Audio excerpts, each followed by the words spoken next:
कविता नाही, अभंग म्हणतात ना त्याला, विसरलेच म्या. तुम्हा सगळ्यांना सांगून ना इथले मी बुवांच्या नादी लागू नका. पण नाही, बुवांचा टाकला संसार उठल्यावर आता तुम्ही बी टाका. पांडुरंग पांडुरंग पांडुरंग पांडुरंग पांडुरंग पांडुरंग पांडुरंग. आता एवढे बोलते म्या, तरी तुझ्या भक्ताला काही फरक पडतो का बा? एवढ्याची प्ले घेऊन कसले ठरलं? अगं अवली कशासाठी हा आटा पिटा?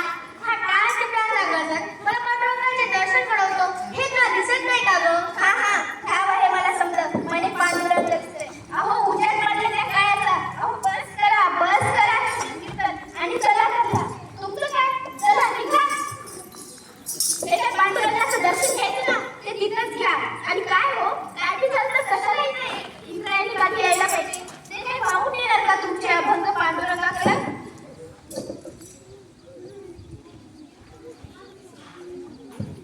गुवा, हे तू काय चालवला आहेस? तू एक वाणी आहेस आणि तरीही अभंग करतोस. त्याचे अर्थ सांगतोस. ही अभंग वाणी निर्माण करून तू वेदवाणीचा अपमान केला आहेस. रामशास्त्री, तुम्ही पंडित आहात, विद्वान आहात. तुमच्या आज्ञेचे पालन मी नक्की करेन. चला आताच हे अभंग या इंद्रायणीच्या डोहात बुडून टाकू. काय बुवा, जशी आपली इच्छा म्हणजे उडवणार का कथा? गवले कशासाठी आत रागा? त्यांचे ते म्हणाले त्याप्रमाणे असेल पांडुरंगाची इच्छा. पांडुरंगाची इच्छा नाही, या शास्त्री बुवाचा कपट आहे तो. त्याला काही नाही लागतं बोलायला.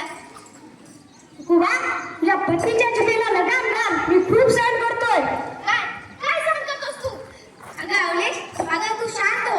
रामशास्त्री, तुम्ही पंडित आहात, विद्वान आहात, जाणकार आहात. तुमच्या आज्ञेचे पालन मी नक्की करीन. चला आताच हे अभंग इंद्रायणीच्या डोहात बुडवून टाकू. काय बी ऐकायचं नाही मला. हे गाथा बोलवायचं नाही म्हणजे नाही. तुम्ही जे काही लिहिता ते मला कळत नसेल, पण तुमच्या त्या पांडुरंगाच्या नावाने मी मोठं बी बनत असेल. पण तुम्ही जे काही करता ना त्याच्या मागची मेहनत मला माहिती आहे.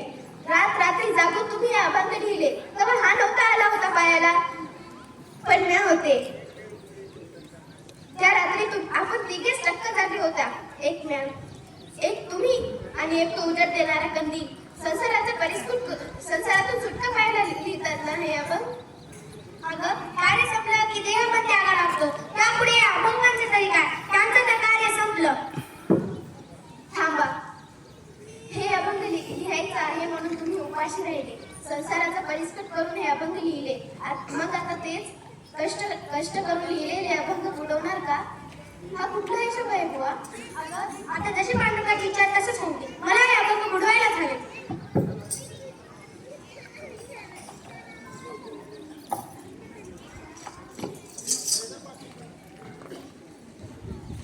पांडुरंगा, मी हा अभंग बुडवत नाही. माझ्या डोळ्यात अश्रू आहे ते वियोगाचे. झालो वियोग आहे कुटी, अशी अवस्था झालेली आहे माझी. पांडुरंगा, जर मी अहोरात्र चिंतन केलं, जर माझी भक्ती खरी असेल तर ही इंद्रायणी अभंगांना सुरक्षित ठेवेल.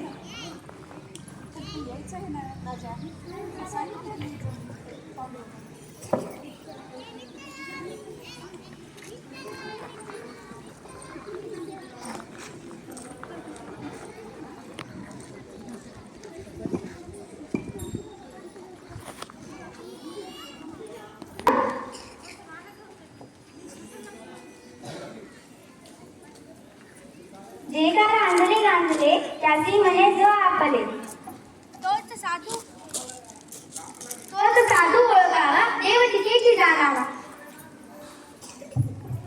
जननी है जाने बालकांचे वर्म, सुख दुःख धर्म जे काही. अंडापुढे जाणे दिला आधार, त्याचा हा विचार तोची जाणे. शरणागत जाणे घातले पाठीशी, तो जाणे तंशी राखो तया. काके तयान लगती सायास, होणारा त्यास पार पाडी. तुका पण जीव विठ्ठलाच्या हाती, दिला त्याची गती तोची जाणे हो.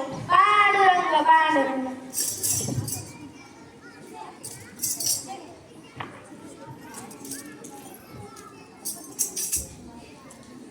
हे इंद्रायणी, तुकोबांची असीम भक्ती आणि निष्ठा पाहिलीस आणि त्यांच्यावर प्रसन्न आहो. तुकोबांनी गाथा केवळ कागदावर रचली नाही तर जनमानसात रुजवली. खरंच आणून रेणुयात पकडा तुका आकाशा एवढा. इंद्रायणी लोकांच्या उद्धारासाठी निर्माण केलेल्या तुकोबांच्या अभंगांना तुझ्या डोळ्यातून पुनर्जन्म मिळू दे.